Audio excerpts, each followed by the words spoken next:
President, one quick question on Ukraine. You mentioned that some of the areas are already decimated. Do you believe that Ukraine should cede territory to Russia? Well, I'm going to let you know that after I have my first meeting. But a lot of that territory, when you look at what's happened to those, I mean, there are cities that there's not a building standing. It's a demolition site. There's not a building standing. So people can't go back to those cities. There's nothing there. It's just rubble.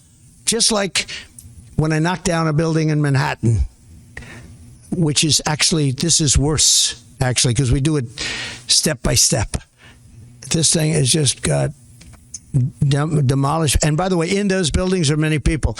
Many people were in those buildings. You know, when they say the number in Ukraine is going to be a much higher number of death, is going to be a much higher number than you're hearing. You know, they're big buildings. This is what I did very well.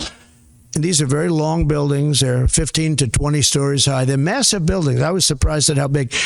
And they're flattened like a pancake. 1 or 2 bombs hit them and they just collapse. And they'd say nobody was hurt. Well, nobody knows who was in those buildings. There were a lot of people in those buildings. They're going to find that when they start doing the removal.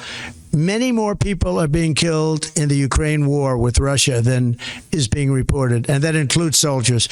The soldiers are being, it's a carnage that we haven't seen since the Second World War. It's got to be stopped, and I'm doing my best to stop it. Yeah, please go ahead. You had a meeting with Mrs. Abe